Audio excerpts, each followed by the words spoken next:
지은호를 가장 먼저 처리해야겠네. 고성희는 자신의 생각이 퍼즐이 잘 맞춰진 것처럼 딱 맞아떨어지자 흡족한 듯 미소를 띠며 말했습니다. 우진이 이 녀석 아무리 꼭꼭 숨어봐라. 지까짓게 아무리 날뛰어봐야 지은호한테 무슨 일 생기면 당장 기어나올 거면서. 고성희는 지은호를 만난 이후부터 되는 일이 하나도 없다고 생각합니다.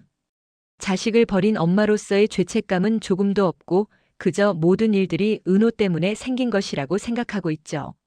무엇보다도 지은호에게 무슨 일이 생기면 한우진이 제 발로 올 것이 분명하다는 것을 그녀는 확신하고 있었습니다.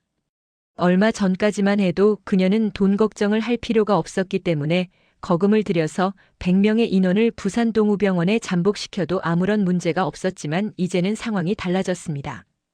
인력회사의 신 팀장은 입금일이 이틀이 지났다면서 잠복 인원을 철수시키겠다고 하고는 일방적으로 끊어버린 상태거든요. 고성희는 거울 앞에서 입꼬리를 천천히 올립니다. 죄책감 같은 건 애초에 없었습니다. 내가 걔를 버린 건 상황이 어쩔 수 없어서야. 내 덕분에 좋은 가족들 만나서 잘 살았잖아. 그런데 나를 이렇게 만든 건 지은호야. 고성희는 그렇게 결론을 내려버립니다. 박진석이 체크카드에 200만 원만 넣어주고 문 밖으로 밀어낸 날부터 고성희의 머릿속은 한 가지로만 돌아갔는데요. 그녀는 모든 것을 잃었고 무너지기 일보 직전입니다. 하지만 무너질 내가 아니지. 다들 나를 우습게 봤다 이거지. 그녀는 이상하게 지은호에게 가장 큰 분노를 느꼈습니다. 고 앙큼한 게 우진이를 빼돌리지만 않았어도 그녀는 생각만 해도 이가 부득부득 갈립니다. 착하던 우진이가 지은호를 만나서 변했다고 생각했으니까요. 모든 시작이 지은호였다고 고성희는 뻔뻔하게도 믿습니다. 너희들이 머리를 써봤자야. 고성희가 이를 악물고 중얼거립니다. 사설 탐정이며 잠복이며 돈을 쏟아부어도 한우진은 용케 잘도 빠져나갔습니다. 그런데 고성희는 문득 생각합니다. 지은호에게 일이 생기면 우진이는 안 나오고는 못 참겠지. 고성의 눈빛이 차갑게 굳습니다. 자신의 생각에 대해 냉철한 확신이 들었습니다. 고성희는 주저없이 휴대폰을 집어듭니다. 자주 연락하던 번호 신 팀장. 연결음이 2번 울리자 낮은 목소리가 받습니다. 예, 사모님. 입금 안 하시면 아무리 말씀하셔도 저흰 잠복 못합니다. 고성희가 숨도 안 고르고 말합니다. 그건 철수해요. 대신 성금 줄 테니. 지은호를 처리해요. 신 팀장이 잠깐 멈칫합니다. 처리라면 어느 정도로 말씀하시는지. 고성희는 아주 또박또박 천천히 말합니다. 내가 원하는 건 우진이에게 사고 소식이 들어갈 정도 그리고 지은호가 다시는 오만방자하게 까불지 못하는 것. 얼마면 돼요? 돈은 오늘 안에 넣을게요. 신 팀장이 낮게 답합니다. 사람을 해치는 건 비용이 더 많이 듭니다만. 고성희는 언성을 높이며 말합니다. 이봐요, 신 팀장. 나를 우습게 보네. 내가 돈이 없는 사람이야? 당장 시작해요. 죄송합니다, 사모님. 그런 뜻이 아니라. 네, 알겠습니다. 통화를 끝낸 고성희는 창밖을 봅니다. 불빛이 반짝이는데도 고성의 마음은 차갑기만 합니다. 고성희는 속으로 한 번 더 다짐합니다. 지은호를 건드리면 우진이가 반드시 튀어나온다. 박진석의 치밀한 복수에 모든 것을 잃은 고성희는 어떤 반전을 노리는 걸까요? 그리고 은호는 어떻게 될까요? 박진석은 고성희의 그간의 거짓말과 악행들을 알고 난 후 배신감과 분노로 힘들어했지만 속내를 감춘 채 차근차근 고성희에게 치밀한 복수를 시작했습니다. 우선 고성희의 개인 금고에 있던 현금과 골드바 등을 모두 가지고 갔고 고성희의 귀금속들, 인감도장, 신분증까지 싹 다 가져갔죠. 그리고 고성의 명의의 아파트와 빌라의 채무자를 박진석으로 하여 근저당을 설정했습니다. 카드도 200만 원만 들어있는 체크카드만 주고 쫓아내버렸죠. 체크카드의 잔액이 200만 원밖에 없다는 사실을 몰랐던 고성희는 호텔에서 묵고 법률사무소에 가서 상담을 받고 나니 돈이 다 떨어졌습니다. 그래서 박진석의 사무실에 찾아가 이혼하자고 하지만 박진석은 차가운 미소를 지으며 이혼? 내가 왜? 나는 이혼할 생각이 없는데? 라고 말했습니다. 이혼을 하면 재산 분할이 들어갈 것이고 사기 이혼임을 감안해도 오랜 기간 함께 살아왔기 때문에 재산 분할을 해야 했죠. 박진석은 그러고 싶지 않았습니다. 그녀의 숨통을 죄어서 그녀를 고통스럽게 하고 싶었습니다. 자신을 26년간 속인 대가를 혹독하게 치르게 하고 싶었거든요. 박진석은 진심으로 그녀를 믿었고 사랑했으니까요. 하지만 고성희는 원하지 않습니다. 절대 그렇게는 살 수 없다고 생각을 하고 먼저 자신 명의의 아파트를 찾아야겠다고 생각합니다. 그리고 우진이를 빨리 찾아야 한다고도 생각했죠. 하지만 그녀는 가진 돈이 하나도 없었습니다. 그녀는 마음이 급해졌습니다. 박진석, 이 미친 인간. 그녀는 생각 끝에 영나의 작업실에 찾아갑니다.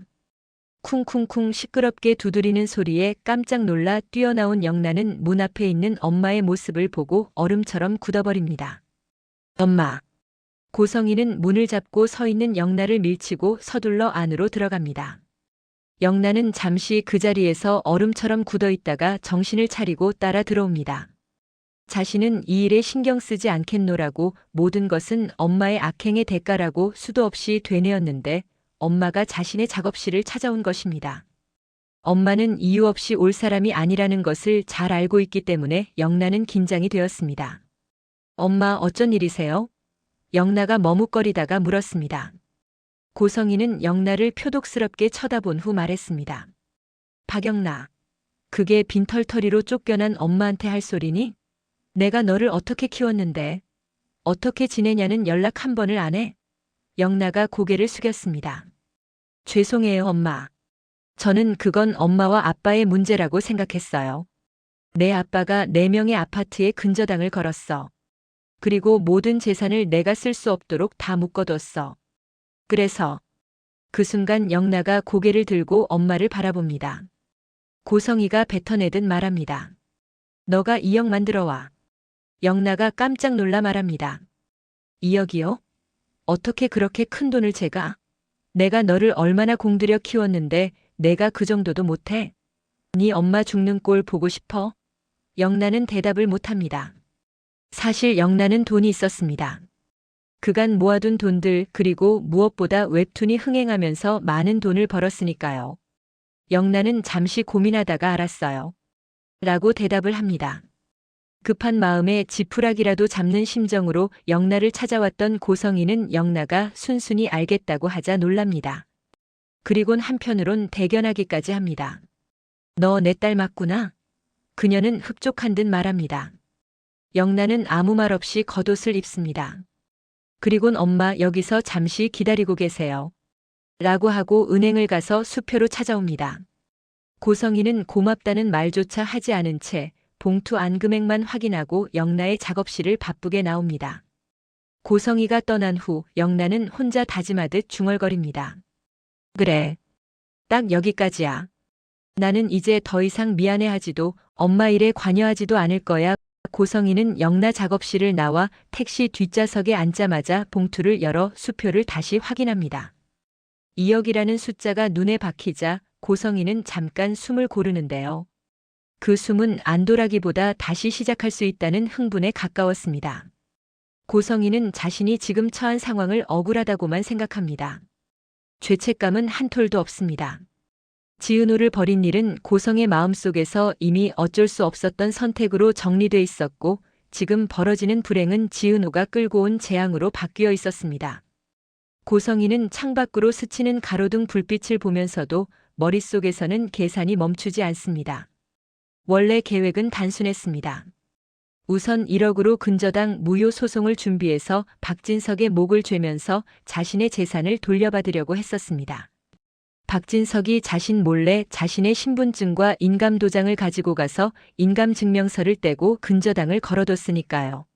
무효 소송을 해야만 자신의 재산을 되찾을 수 있는 상황이니까요.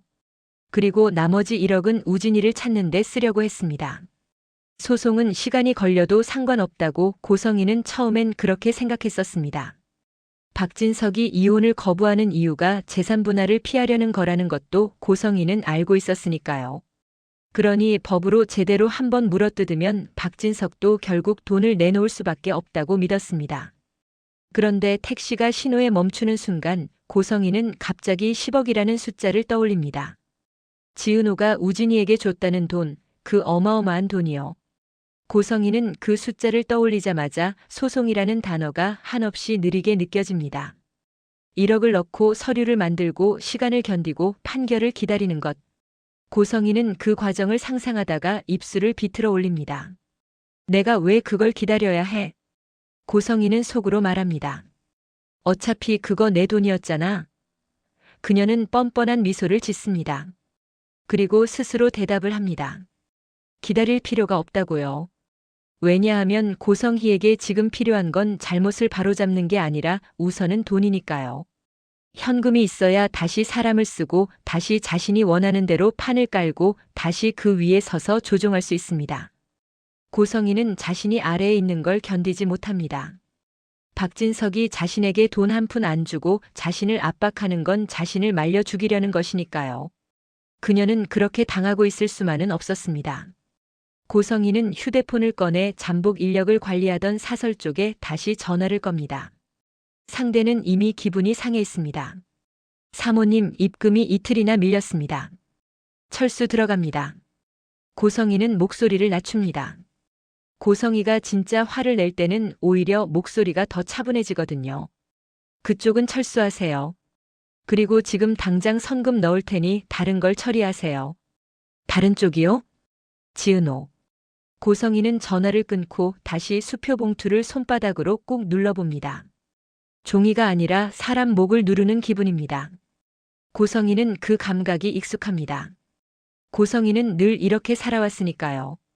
위태로운 사람을 더 위태롭게 만들고 흔들리는 사람을 넘어뜨리고 그 위에 서는 방식으로요. 한편 지은호는 이러한 사실은 하나도 모른 채 일상을 버티고 있었습니다. 지은호는 갑자기 변한 지역에 대한 생각에 몰두하느라 다른 신경을 쓰지 못하고 있었습니다. 퇴근 후 엄마의 식당에 들러 함께 뒷정리를 하고 집에 같이 오곤 했었는데 요즘은 아무런 의욕이 생기지 않습니다. 갑자기 달라진 선배의 가시 박힌 차가운 말들에 상처를 받았었는데요. 계속 골똘히 생각하다 보니 그게 선배의 진심이 아닐 거라는 생각 쪽으로 많이 기우는 겁니다. 분명 선배에게 무슨 일이 있는 거야. 도대체 무슨 일이지? 부사장님도 모른다고 하고. 은호의 서운함은 이제 걱정으로 바뀌었습니다. 설마 어디 아픈 건 아니겠지? 얼리 씨한테 물어볼까? 그날도 이러한 생각들을 하며 집에 혼자 들어왔습니다. 박성재는 얼마 전 조용히 준비를 한 것이 있었습니다. 박성재는 지은호와 지강호에게 경호를 붙였습니다. 그리곤 은호에게 경호를 붙였다는 말을 하지 않습니다. 박성재는 지은호가 그 말을 들으면 부담을 느낄 걸 알고 있습니다. 그리고 자신의 아버지가 고성희의 비밀을 모두 알아버렸다는 걸 알면 은호는 극도로 두려워할 것이 뻔하기 때문에 그 사실 역시 알리지 않았습니다. 그 이유 때문에 성재 자신도 고성희의 비밀을 알게 되었지만 감추려고 했었던 거니까요. 그래서 박성재는 당분간 고성희에 대한 사실을 숨기고 조용히 은호와 강호 뒤에 경호를 붙인 겁니다. 아무도 눈치채지 않게 하지만 가까이에서요. 지은호 곁에도 지강호 곁에도요. 지은호는 퇴근하고 집에 들어오자마자 현관에 기대어 한숨부터 길게 내쉬었는데요. 집안은 너무 조용해서 오히려 귀가 간질거렸습니다. 샤워라도 하고 누워야겠다 싶어 가방을 내려놓는 순간 초인종이 울립니다. 한 번. 그리고 너무 성급하게 또 한 번. 지은호는 잠깐 멈칫합니다. 누구지 이런 시간에. 인터폰 화면에 낯선 남자 얼굴이 뜹니다. 모자챙을 깊게 눌러 쓴 남자가 화면을 향해 고개를 까딱합니다. 지은호 씨 되시죠? 퀵입니다. 한우진 씨가 보냈어요. 서명 받아야 하니 문 좀 열어주세요. 은호는 우진이가? 그런 말 없었는데? 라고 생각하면서도 의심 없이 문을 열었습니다. 아주 조금만 열 생각이었는데요. 남자는 그 틈으로 발을 들이밀 듯 가까이 다가옵니다. 지은호가 뒤로 물러나는 순간 남자의 어깨가 문틈을 밀고 들어옵니다. 잠깐만요. 뭐 하시는 거예요? 지은호가 말을 끝내기도 전에 남자의 시선이 재빨리 집 안쪽을 훑습니다. 은호는 문이 닫히기 전에 재빨리 나가려고 했지만 남자가 그녀를 잡으며 나직하게 말했습니다. 쓸데없는 짓 하지 마. 조용히 하지 않으면 너는 죽을 수도 있어. 그런데 그 말이 떨어지기도 전 도어락이 잠기기 전에 누군가가 재빨리 문을 열고 들어왔습니다. 은호는 온몸이 떨려서 서 있을 수가 없었습니다. 검은 정장을 입은 남성이 들어오자마자 순식간에 범인을 제압해버립니다. 박성재가 몰래 붙여둔 경호원입니다. 경호원은 재빨리 범인을 제압한 후 지은호에게 괜찮냐고 물어봅니다. 은호는 주저앉아서 아무 말도 할 수 없었습니다. 짧고 단단한 움직임으로 남자를 제압해 바닥에 눌러두고 바로 통화 버튼을 누릅니다. 경찰 출동 요청합니다. 침입 시도 현장 확보했습니다. 잠시 숨을 고른 후 그제야 자신이 위험한 상황에서 벗어났다고 안심을 한 은호는 누구세요? 어떻게 알고 들어오셨어요? 라고 물어봤습니다. 경호원입니다. 경호원이요? 저는 경호원을 고용한 적이 없는데. 은호가 놀라서 물었습니다. 박성재 씨가 저를 고용하셨습니다. 지은호 씨 모르게 지은호 씨를 지켜주라고요. 부사장님이요? 부사장님이 왜 그러셨지? 은호는 모든 상황이 이해가 되지 않았습니다. 그때 제압된 남자는 바닥에서 버둥거리며 억울하다는 듯 소리칩니다. 나 그냥 퀵이야. 나도 시킨 대로 한 거라고. 경호원이 차갑게 묻습니다. 누가 시켰는데? 남자는 이를 악물고 입을 다물다가 지은호가 떨고 있는 걸 힐끗 보며 갑자기 비웃듯 말합니다. 그 여자 사모님이요. 지은호를 겁먹게만 만들면 된다고 했어요. 그럼 돈 더 준다고. 해칠 마음은 전혀 없었어요. 오늘은 이렇게 겁만 줘도 알아들을 거라고 했어요. 지은호 얼굴이 창백해집니다. 사모님. 그 단어가 고성희를 바로 떠오르게 합니다. 지은호는 입을 열어 고성희라고 말하려다가 목이 막혀 아무 소리도 못 냅니다. 지은호는 내 엄마라는 단어를 입 밖에 내고 싶지 않습니다. 고성희는 지은호에게 친엄마가 아니라 재앙이니까요. 잠시 뒤 경찰이 도착합니다. 경호원도 경찰에게 진술합니다. 경호원은 최근 며칠간 동일한 동선에서 범인이 반복적으로 지은호를 미행했다고 말합니다. 이렇게도 말합니다. 피해자 집 앞까지 미행하다가 퀵으로 가장에서 문을 열어준 사이 재빨리 침입했습니다. 제가 뒤따라 들어가 현장 제압했고요. 경찰은 그 말에 고개를 끄덕입니다. 우발이 아니라 계획이 있었다는 뜻이니까요. 남자는 끌려나가면서도 끝까지 소리치는데요. 은호는 그 소리가 저주처럼 들립니다. 고성희는 자신을 절대 가만두지 않을 것 같은 저주요. 경찰이 범인을 끌고 가자 은호의 집은 갑자기 조용해졌습니다. 경호원은 은호에게 물 한 잔을 건네고 조금 떨어진 곳에서 통화를 합니다. 짧은 보고가 끝나자 경호원은 지은호에게 조심스럽게 말합니다. 박성재님이 많이 걱정하고 계십니다. 전화해보시는 게 좋을 것 같습니다. 저는 오늘 밤엔 밖에서 대기하고 있겠습니다. 경호원은 밖으로 나갔습니다. 지은호는 휴대폰을 붙잡고 몇 초를 망설이다가 결국 박성재에게 전화를 겁니다. 벨이 한 번 울리자마자 성재가 받습니다. 목소리가 생각보다 빠릅니다. 은호 후배 괜찮아요? 다친 데 없어요? 그 한마디에 지은호의 눈이 뜨거워집니다. 은호는 자존심을 지키고 싶어서 억지로 담담하게 말하려고 노력했는데 성재의 목소리를 들으니 눈물이 왈칵 납니다. 부사장님 저는 괜찮아요. 성재는 숨을 한 번 고른 뒤 더 낮고 부드러운 목소리로 말합니다. 은호 후배 미안해요. 그 여자 얘기 미리 말 못했어요. 아버지가 모든 걸 알게 되셨어요. 직접 뒷조사를 하셨더라고요. 그런데 은호 후배가 걱정할까봐 겁먹을까봐 말은 못하겠고 그래서 몰래 경호원을 붙였어요. 지은호는 그 말에 너무 고마워서 가슴 한켠이 아려옵니다. 고맙다는 말이 목 끝까지 올라오는데 동시에 서러운 마음이 복받쳐 오릅니다.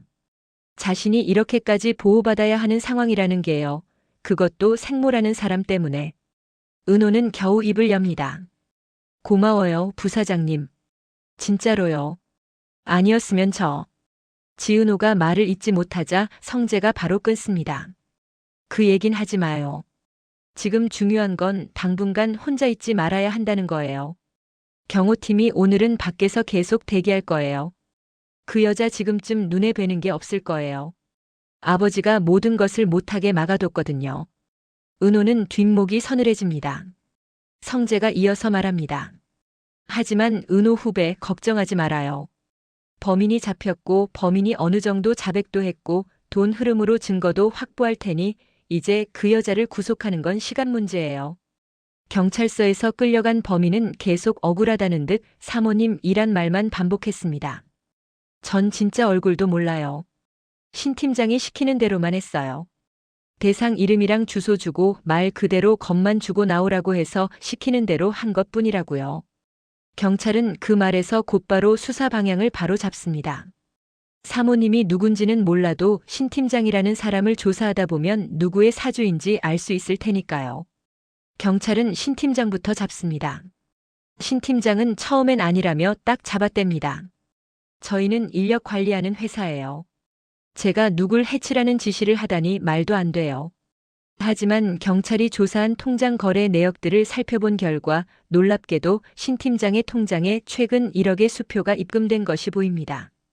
그 돈이 들어온 직후부터 신 팀장이 현장 인력을 움직인 정황이 맞물렸고요. 경찰은 수표의 흔적을 따라갑니다. 그리고 그 수표가 박영나 명의로 발행된 것이라는 사실이 드러나는 순간 수사는 묘하게 다른 방향으로 흔들립니다. 경찰은 곧바로 박영나 작업실로 찾아갑니다. 그때 박영나는 작업실에서 새로운 웹툰을 그리고 있었습니다. 하지만 펜을 잡고 있어도 손끝에 힘이 들어가지 않았습니다. 지환 오빠가 없으니 외롭다는 생각이 들었거든요. 그때 문을 두드리며 자신을 부르는 소리가 들렸습니다. 박영나 씨, 안에 계십니까? 깜짝 놀라 나가보니 경찰이었습니다. 영나는 괜히 겁이 났습니다. 제가 박영나인데요. 무슨 일이시죠?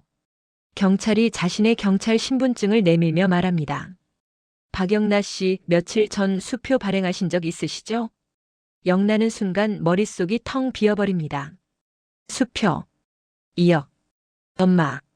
고성이. 영나는 억지로 목소리를 꺼냅니다. 네, 그런데요. 경찰이 묻습니다. 어디에 쓰셨습니까? 영나는 그 질문에 입술이 떨립니다. 무슨 일로 그러시는데요? 혹시 지은오 씨를 알고 계시나요? 경찰이 딱딱한 말투로 물었습니다. 지은오 씨요? 은호 언니? 네, 알아요. 박영나 씨가 발행한 수표가 지은오 씨를 해치는 일을 사주하는 데 쓰였습니다. 그것을 사주한 사람이 박영나 씨인가요? 영나는 너무 놀라 소리를 지를 뻔했습니다. 엄마가? 설마. 영나는 숨이 턱 막힙니다. 자신이 엄마에게 해줄 수 있는 건 딱 여기까지라고 다짐하며 엄마에게 그 돈을 줬는데 결국 자기가 엄마 손에 다시 칼을 쥐어준 셈이었으니까요. 그날 밤 고성이는 자신이 곧 우진이를 잡아서 새로운 시작을 할 수 있다고 착각한 채 호텔 라운지에 앉아 있었는데요. 두 손을 깍지 끼고 내가 왜 이런 취급을 받아야 하지? 박진석 이 나쁜 새끼 두고 봐. 내가 잘근잘근 씹어줄 테니. 라고 중얼거리며 와인을 마시고 있습니다.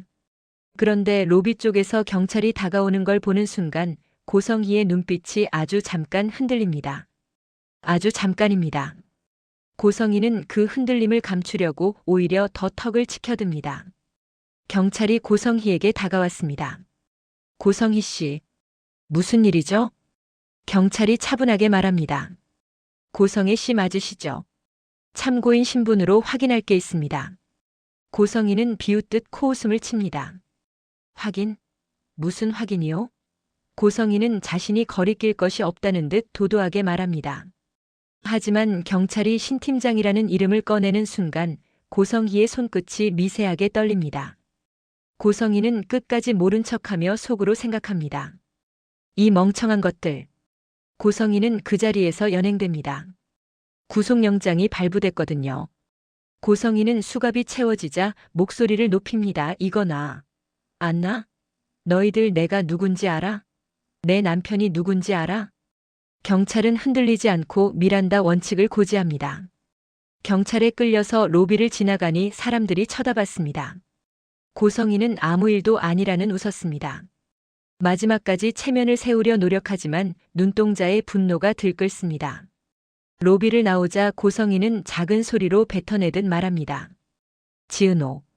너 때문에. 한편 지은호는 그 일이 있은 후 퇴근을 하면 집안에서 한 발도 움직이지 않고 있었습니다. 경호원이 밖에서 지켜주고 있고 문도 잠겨 있지만 마음이 계속 불안합니다. 고성이는 끝까지 자신에게 복수하려 할 테니까요. 그런 생각을 하니 저절로 몸서리가 쳐졌습니다. 그때 문 밖에서 누군가가 급하게 벨을 누르고 밖에서 대기하던 경호원이 제지하는 소리가 들렸습니다. 은호는 온몸이 굳어버립니다. 그때 지역의 목소리가 들립니다. 은호야, 나야. 그 이름이 들리는 순간 지은호는 숨이 터질 것 같습니다. 무너질 것 같은 마음이 겨우 버틸 수 있는 기둥을 찾은 것처럼요. 문이 열리고 이지혁이 들어오는데요. 지혁은 평소보다 얼굴이 더 창백해 보이고 숨을 조금 가쁘게 쉬며 지은호를 찾습니다. 지은호. 지호가 고개를 들자 지혁의 눈빛이 빛납니다. 지혁의 눈가가 촉촉한 것 같습니다. 지혁은 은호의 떨리는 손부터 봅니다. 지혁은 너무나 숨이 찼지만 최대한 숨을 고르고 부드럽게 묻습니다. 다친 데 없니? 은호는 눈물이 다시 왈칵 쏟아집니다. 은호는 최대한 담담하게 말하려 했지만 말이 엉켜버립니다. 선배, 저 진짜 너무 무서웠어요. 참아왔던 눈물이 터진 것인지 은호는 지혁 앞에서 엉엉 소리내어 울었습니다. 지혁은 그런 은호를 안고 등을 토닥여줍니다. 은호야, 이젠 괜찮아. 라고 말하면서요. 은호의 울음이 사그러들자 지혁이 말합니다. 고성의 경찰에 잡혀갔어. 지은호의 울음이 잠깐 멎습니다. 지은호의 눈이 흔들립니다. 끝난 건지 아닌지 지은호는 아직 구분이 안 됩니다. 지혁은 그런 지은호를 보며 아주 짧게 덧붙입니다. 이제부터는 너 혼자 버티지 마. 앞으로 지혁과 은호의 관계는 어떻게 될까요? 지혁은 과연 자신의 병에 대해 은호에게 말할 수 있을까요? 그리고 과연 우진이는 어디에 있는 걸까요? 오늘 이야기는 여기까지입니다. 오늘 내용이 재미있으셨다면 구독과 좋아요 부탁드립니다. 빠르게 다음 이야기로 인사드리겠습니다. 감사합니다.